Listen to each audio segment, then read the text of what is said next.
પ્રકારની અવસ્થા કહેવામાં આવે છે. કોઈપણ વસ્તુનો જ્યાં સુધી આરંભ ન થાય ત્યાં સુધી તેની પ્રાપ્તિ માટેનો પ્રયત્ન થતો નથી. અને એટલે જ આચાર્યોએ નાયકના ચિત્તમાં સૌપ્રથમ અવસ્થા જે છે એ આરંભ કહી છે. દાખલા તરીકે શૃંગાર રસ પ્રધાન નાટક હોય તો એનો નાયક જે છે એ નાયક નાયિકાના મિલનથી નાયિકાની પ્રાપ્તિ એ એના મનમાં રોપાયેલું આરંભ છે. અને એ જ રીતે જો વીર રસ હોય તો યુદ્ધના દ્વારા યોદ્ધાને જીતવો એ એની આરંભની અવસ્થા છે. યત્ન શૃંગાર રસ પ્રધાન હોય તો યત્ન એટલે શું? તો તેની પ્રાપ્તિ માટેનો પ્રયત્ન. નાયક અને નાયિકાનું એકવાર મિલન થાય છે અને દુષ્યંત શકુંતલાને માટે પ્રણયની અનુભૂતિ કરે અને એની પ્રાપ્તિ માટેનો જે કંઈ પ્રયત્ન કરી શકાય તે કરે તે છે પ્રયત્ન. પ્રાપ્તિ આશા ફળની પ્રાપ્તિનો સંભવ દેખાય તેને પ્રાપ્તિ આશા કહેવાય છે. નાયકને ઘણીવાર વિઘ્નોમાંથી પસાર થતો નાયક, જેમ કે પુરુરવાને માટે ઉર્વશીનું મિલન ચોથા અંકની અંદર અશક્ય બને છે, પરંતુ સંગમનીય મણિ દ્વારા સૂચવાય છે અને એક આશાનું કિરણ જાગે છે નિયતાપ્તિ. ફલાગમન પૂરેપૂરા ફળની પ્રાપ્તિ થઈ જાય તેને નિયતાપ્તિની અંદર વિઘ્નોનું નિવારણ થાય છે અને ફલ આગમનની અંદર ફળ પ્રાપ્ત થાય છે.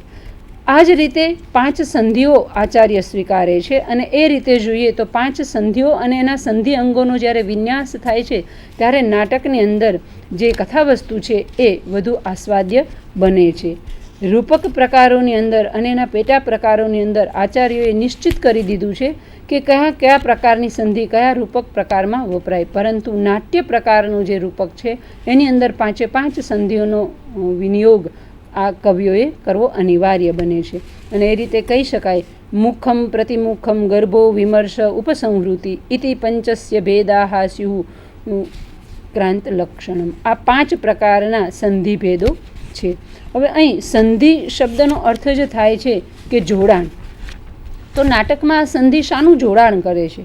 તો કહે છે કે અર્થ પ્રકૃતિઓ અને અવસ્થાઓનું જે જોડાણ થાય છે તેના માટે સંધિ એવો શબ્દ પ્રયોજાયો છે એમ કહી શકાય. કારણ કે આપણે વિચારીશું હમણાં કે અર્થ પ્રકૃતિ અને અવસ્થાઓનો ક્રમાંકે સંધિ નિર્માણ થાય છે. તો કઈ રીતે એવું કહી શકાય? તો સૌપ્રથમ અર્થ પ્રકૃતિને મૂકીએ અને એની સાથે અવસ્થાને મૂકીએ. તો પ્રથમ પ્રકારની અર્થ પ્રકૃતિ જે છે એ બીજ છે અને અવસ્થા એ આરંભ છે. બીજ અને અવસ્થા જ્યારે જોડાય છે ત્યારે જે સંધિ બને છે તેને મુખ સંધિ કહેવામાં આવે છે અને અહીં બીજની ઉત્પત્તિ થાય છે. બીજા પ્રકારે બિંદુ અને યત્નનું જ્યારે જોડાણ થાય છે, બિંદુ પ્રકારની અર્થ પ્રકૃતિ અને યત્ન પ્રકારની અવસ્થા જ્યારે જોડાય છે ત્યારે પ્રતિમુખ સંધિ બને છે.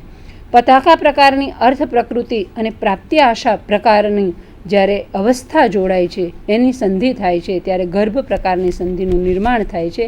અહીં જે કથાવસ્તુનું બીજ છે તેનો અવરોધ કે તેમાં વિઘ્નનો નિર્દેશ કરવામાં આવે છે એ અવરોધાય છે. જેમ કે શકુંતલાનું અભિજ્ઞાન એ ખોવાઈ જવું અથવા તો ઉર્વશી લતાના રૂપમાં પરિવર્તિત થઈ જવું, જેમાં મૂળ કથાવસ્તુમાં હવે શું થશે એવો પ્રશ્નાર્થ આપણને ઊભો કરાવે કવિ. ત્યાં કહી શકાય કે પતાકા અને પ્રાપ્તિ આશાનું જોડાણ છે જેને ગર્ભસંધિ કહેવાય છે. પ્રક્રિયા અને નિયતાપ્તિ આ બંનેનું જ્યારે જોડાણ થાય છે ત્યારે વિમર્શ પ્રકારની સંધિ બને છે. અહીં અવરોધમાંથી મુક્ત થવાનો નિર્દેશ સૂચવાય છે અને કાર્ય પ્રકારની અર્થ પ્રકૃતિ અને ફળ આગમન પ્રકારની જે અવસ્થા છે આ બંનેનું જોડાણ થતાં ઉપસંવૃત્તિ એટલે ફળની પ્રાપ્તિ થાય છે. અને આ રીતે ઉપસંવૃત્તિ અથવા તો જેને અવમર્શ પ્રકારની સંધિ કહીએ છીએ તેમ 5 પ્રકારની સંધિ કવિઓએ મુખ, પ્રતિમુખ, ગર્ભ, વિમર્શ અને અવમર્શ પ્રકારની સંધિઓને સ્વીકારી છે જે નાટકની અંદર મહત્ત્વનું તત્વ બને છે.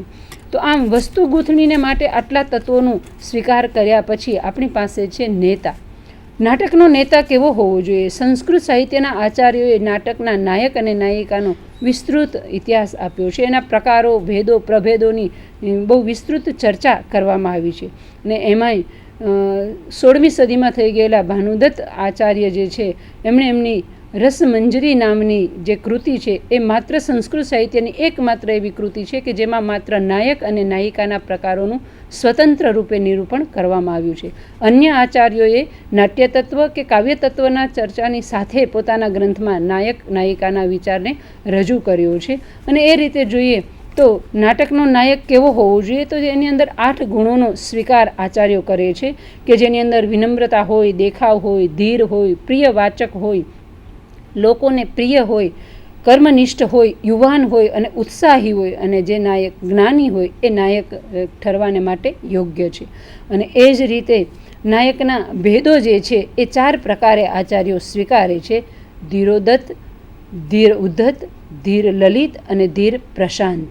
અને એ જ રીતે અવસ્થાઓના આધારે પણ નાટકના નાયકોને દક્ષિણ, શઠ અને અનુકૂળ પ્રકારના નાયકો બતાવ્યા છે. આ નાયકોના સહાયકો પણ વર્ણવવામાં આવ્યા છે કે જે નાટકને સંદર્ભમાં નાયકના સાથે રહે છે અથવા તો નાયકને કોઈને કોઈ રૂપે મદદરૂપ થાય છે. જેની અંદર વીટ એ જુદી જુદી કળામાં નિપુણ પ્રકારનો એનો સહાયક હોય છે, જ્યારે વિદૂષક છે એ જુદા જુદા અંગ વેશભૂષાઓ ધારણ કરીને એ હસાવવાનું કામ કરે છે.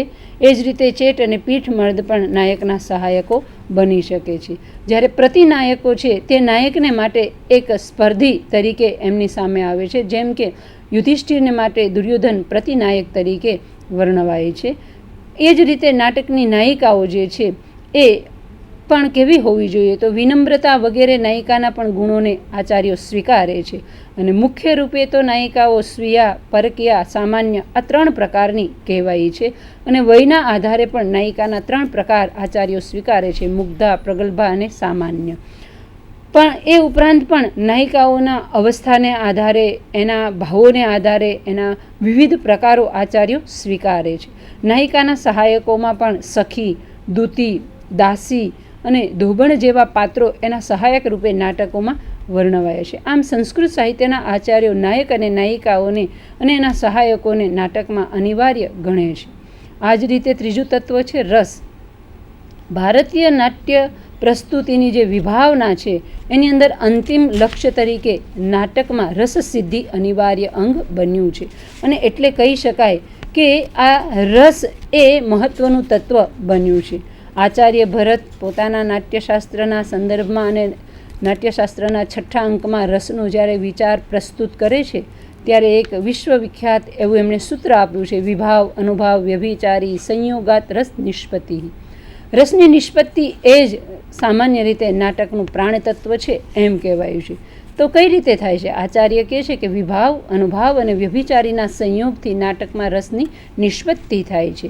અને એટલા માટે એવું કહેવાય છે કે વિભાવ, અનુભાવ, સાત્વિક ભાવ અને વ્યભિચારી ભાવ આ 4 દ્રશ્ય કાવ્યના અથવા તો નાટ્યના પ્રદર્શન સમયે અભિનય દ્વારા પ્રગટ થાય છે. અને તેથી જ પ્રેક્ષકોના ચિત્તમાં એ સ્થાયી ભાવ પડેલો છે. અને એવા ભાવોને કારણે એ જે કંઈ ઉક્તિઓ બોલાય છે અથવા તો સ્વાદ ગોચર એ બને છે અને આસ્વાદ્યતા એમાં પરિણમે છે. એટલા માટે જ આથી જ કદાચ ભરત પ્રેક્ષકને માટે સામાજિક અને રસિક એમ શબ્દનો પ્રયોગ કરે છે. રસને માટે ભરતે સામાન્ય રીતે ભરત આચાર્ય 8 રસના પ્રકાર સ્વીકારે છે અને એ પછીના આચાર્યોએ 9 રસને સ્વીકાર્યા છે: શૃંગાર, હાસ્ય, કરુણ, રૌદ્ર, વીર, બીભત્સ, અદ્ભુત, ભયાનક. આ 8 રસોને ભરત આચાર્ય સ્વીકારે છે અને પાછળના આચાર્યો શાંત રસને પણ સ્વીકારે છે. આમ સાહિત્યના સંદર્ભે 9 રસની સ્વીકૃતિ થઈ છે. આ દરેક રસને પોતાનો સ્થાયી ભાવ આચાર્ય ભરત બતાવે છે.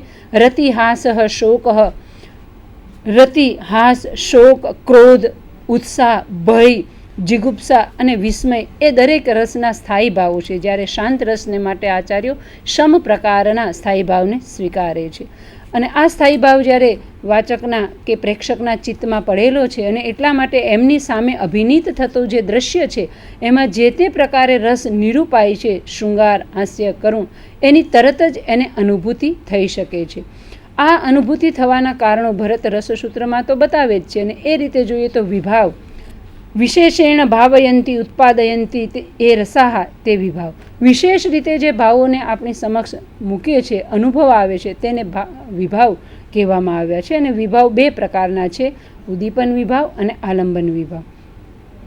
શકુંતલાને માટે દુષ્યંત અને દુષ્યંતને માટે શકુંતલા એ આલંબન વિભાવ છે. પરંતુ એકાંત હોવું અથવા તો ધીમો વરસાદ આ બધી પ્રકૃતિની સ્થિતિ જે છે એ એના માટે ઉદ્દીપન બને છે.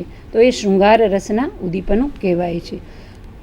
અનુભાવ નાટકની અંદર અનુભાવોને માટે જે ચેષ્ટા છે એ દર્શક કે શ્રોતા કે પાઠકને રસનો અનુભવ કરાવનારા અનુભાવો છે. જે સ્થાયી ભાવો જ પરિપૃષ્ઠ થઈને રસને અનુભવાવે છે. અને આ અનુભાવો 4 પ્રકારના કયા છે? આંગિક, માનસિક, આહાર્ય અને સાત્વિક.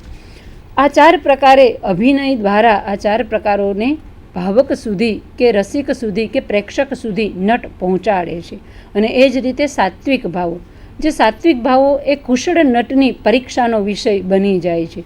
કારણ કે જેની અંદર અશ્રુ આવવા કે શરીર કંપવું કે આંખો લાલ થવી, શરીર ફિક્કું થઈ જવું, મૂર્છા વળી જવી, આવા પ્રકારે અભિનય કરીને નટ એ પ્રેક્ષકોના મનમાં પોતાનું સ્થાન ધરાવે છે અને રસની અનુભૂતિ કરાવે છે. તો સાત્વિક ભાવોને એટલે જ આચાર્યો માનસિક અભિનય તરીકે પણ ઓળખાવે છે. વ્યભિચારી ભાવો જે છે એ 33 પ્રકારના વર્ણવાયા છે અને જે ભાવો અવન જવન કરનારા છે અને એટલા માટે એને સંચારી ભાવો તરીકે પણ આચાર્યો સ્વીકારે છે. તો આમ સંસ્કૃત નાટકોને રંગભૂમિ ઉપર સક્ષમ કરવાને માટે પહેલાં એના મૂળ અંગત તત્વો છે એના ઉપર આપણે આ રીતે દૃષ્ટિપાત કરી શકીએ છીએ. હવે બીજા પક્ષ પાસે જવાને માટે પહેલો પક્ષ સ્થાપિત કરવો એ અનિવાર્ય હતો. એને જોયા પછી સંસ્કૃત નાટકનો બીજો પક્ષ છે રંગભૂમિ ઉપર ભજવવાનો. નાટકની પ્રયોગશીલતા એ વિશ્વવિદિત છે કે સંસ્કૃત નાટકો ભજવવા માટે લખાયા છે. તેમાં ભાસ, કાલિદાસના નાટકો અનેકવાર ભજવાયા છે. જો નાટક સ્ટેજ ઉપર ભજવી ન શકાય તો તે સફળ થતું નથી. નાટકની બાંધણીનો વિચાર અનેક રીતે થાય છે અને એટલા માટે તેની ભજવણીનો વિચાર પણ અનેક રીતે કરવામાં આવ્યો છે. સંસ્કૃત નાટક સામાન્ય રીતે 3 કલાક ભજવવામાં આવતું હતું, પરંતુ ચાક્યાટ લોકો એક નાટકને ઘણો લાંબો સમય સુધી પણ ભજવતા હતા. એનું કારણ શું છે એ જાણી ન શકાય, પણ કદાચ એવું કહી શકાય કે સુખને લાંબુ ખેંચવું જોઈએ ને દુઃખને ટૂંકું દર્શાવવું જોઈએ. કેરાલ અને ત્રિવેન્દ્રમમાં બહુ લાંબા સમય સુધી નાટકો ભજવાતા હતા. એમાં એ નોંધ મળે છે આપણને કે જે ભગવત અજુક્યમ નાટક છે એ 36 દિવસ સુધી ભજવાયું હતું. કારણ કે નાટકને લાંબુ કે ટૂંકું કઈ રીતે કરી શકાય? મેઘદૂતનો એક શ્લોક 5 મિનિટમાં પણ રજૂ કરી શકાય અને એની અંદર જો નૃત્ય અને વાદ્ય અને સંગીતને મૂકવામાં આવે તો એને દીર્ઘ પણ બનાવી શકાય. તો ચાક્યાર લોકો જે છે એ નાટકને લાંબુ ભજવતા હતા. એટલું જ નહીં, જ્યારે નાટકને લાંબુ ભજવવામાં આવે છે ત્યારે એની સાથે સાથે એના રસને પણ એ જાળવતા હતા. એટલે રસક્ષતિ ન થાય એની પણ દરકાર લેવાતી હતી. કારણ કે સંસ્કૃત નાટકોમાં રસ એ પ્રાણતત્વ ગણાયું છે અને સંસ્કૃત નાટકો કુશળ દિગ્દર્શકની માવજતથી સફળતાપૂર્વક ભજવી શકાય છે. તેનું ઉદાહરણ દક્ષિણના ચાક્યારોએ એમની આગળ જે પદ્ધતિ છે એના દ્વારા એને સફળ કર્યું છે. આ ઉપરાંત પ્રકાશ અને ધ્વનિનું આયોજન એ કરવાને માટે જુદા જુદા ઉપકરણો અને સુક્તિઓનો પ્રયોગ કરાતો હતો. અત્યારે તો આધુનિક સમયમાં ટેકનોલોજીનો વિકાસ એટલો બધો થયો છે કે નાટકને માટે જે દ્રશ્ય ભજવવાનું છે એ સરળ બની શકે છે. પરંતુ ભાસ અને કાલિદાસ જેવા મહાકવિઓના નાટકોમાં પ્રાચીન હોવા છતાંય એમાં કેટલાય પ્રસંગો એવા નિરૂપાયા છે કે જે આધુનિક નાટકોની સાથે એની સાથે બેસી શકે એવા છે અને આધુનિક પ્રયોગશીલતામાં આ નાટકો હરોળમાં આવી શકે એવા છે. કારણ કે જે ગૌરી શંકર છે એમનો એક મત છે એ ધ્યાન દોરે છે કે ભાસના દૂતવાક્યમાં જે વિશિષ્ટ દ્રશ્ય સંવિધાન આયોજાયું છે તેવું જ સંવિધાન આધુનિક નાટ્યકાર આયોનિક સ્કોરનું જે નાટક છે ચેરસ એની અંદર યોજાયું છે. સંવિધાન જે છે એ નાટકને ભજવવાને માટે કઈ રીતે સ્પષ્ટ છે? તો દૂત વાક્યની અંદર દુર્યોધનની સભામાં ભીષ્મ, દ્રોણ, કર્ણ જેવા જવાબદાર સભ્યો અને ખંડીય રાજાઓનો પ્રવેશ બતાવ્યો છે. દુર્યોધન બધાને આવકારે છે, બધાની સાથે સલાહ મસૂરા કરે છે. રંગમંચ ઉપર તો આ બધું જે દર્શાવાયું છે એમાંનું કશું નથી, માત્ર દુર્યોધન એકલો જ અભિનય કરે છે અને છતાંય એ રંગભૂમિ ઉપર આપણને બધા પાત્રોને જીવંત કરી આપે છે. આખો પ્રયોગ ભાષે જુદા પ્રકારનો બતાવ્યો છે. તેમાં ભાણેની જેમ આકાશયુક્તિ પણ નથી અને વળી એમાં સ્વગતોક્તિ પણ નથી અને છતાં પણ દુર્યોધનનું પાત્ર ભજવતો જો કોઈ કુશળ નટ હોય તો તે તેની ક્રિયા, તેના ભાવ અને તેના સંવાદો દ્વારા પ્રેક્ષકોને એક નવી જ તાજગીનો અનુભવ કરાવી શકે છે. અને એ રીતે થોડા સમય પહેલાં અમદાવાદની અંદર બરોડાની સંસ્કૃત અકાદમીના, નાટ્ય દર્પણ અકાદમીના જે ગ્રુપ છે, જનકભાઈ દવે વગેરેનું, એ મિત્રોએ દૂત વાક્યમ નાટકનો જે પ્રયોગ કર્યો હતો એ આ વસ્તુની સાક્ષી પૂરે એવો છે. અને એટલા માટે સંસ્કૃત નાટકો જે છે એમાં પ્રાચીન કાળના નાટકોથી ભાસ, કાલિદાસના નાટકોમાં પણ નૂતન પ્રયોગો જોવા મળે છે, જે આજે પણ ભજવવા માટે સક્ષમ છે એમ કહી શકાય.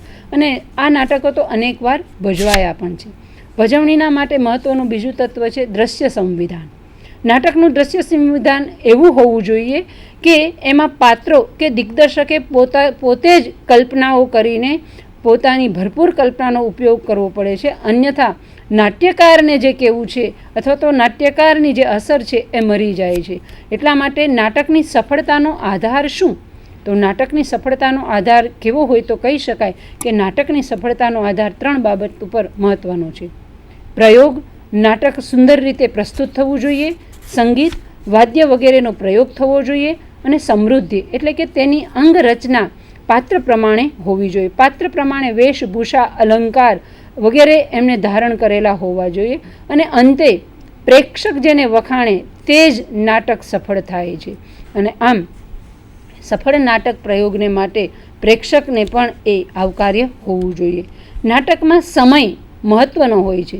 સ્ટેજ ઉપર ભજવાતું નાટક એ રામાયણની અંદર કોઈ કૃતિ ભજવાઈ રહી છે અથવા તો રામાયણ જ્યારે ભજવાય છે ત્યારે રામની અયોધ્યા એ રંગભૂમિ ઉપર આવી જાય છે અને આપણે સૌ રામના સમયમાં ગરકાવ થઈ જઈએ એ રીતે એની પ્રસ્તુતિ થવી જોઈએ. નાટ્ય અનુભૂતિને માટે પ્રેક્ષકે કઈ રીતે એનો સ્વીકાર કરવો જોઈએ અથવા તો ભરતે સૂચિત કર્યું છે કે ભાઈ પ્રેક્ષક કેવો હોય ત્યારે નાટકનો આસ્વાદ કરી શકે. તો નાટ્ય અનુભૂતિને માટે પ્રેક્ષક જે છે એ પ્રેક્ષકે પોતાની જાતને નાટ્યગૃહની બહાર મૂકીને આવવી જોઈએ. પ્રેક્ષક પોતાની કલ્પના શક્તિથી જ નાટકમાં દ્રશ્યને જોવું જોઈએ. જ્યારથી પ્રેક્ષકની કલ્પના શક્તિ જે છે એના ઉપરનો વિશ્વાસ ઘટ્યો છે ત્યારથી એવું કહી શકાય કે રંગભૂમિ ઉપર નવા ઉપકરણો આવવા લાગ્યા છે. અન્યથા તો નટની જે અભિનય ક્ષમતા છે એને સ્વીકારી શકે અને સમજી શકે એવો કુશળ પ્રેક્ષક પણ અનિવાર્ય છે. સંવાદના તત્વનું મહત્ત્વ. સંવાદ નાટકનો પ્રાણ છે. ભરત નાટકમાં અભિનયનું તત્વ મહત્ત્વનું ગણાવે છે. આંગિક, વાચિક, આહાર્ય અને સાત્વિક. નાટકમાં આ બધા જ પ્રકારના અભિનયોનું મહત્ત્વ રહેલું છે. તેમાં વાચિક અભિનય નાટકને જીવંત બનાવે છે. એ આહાર્ય અભિનય પણ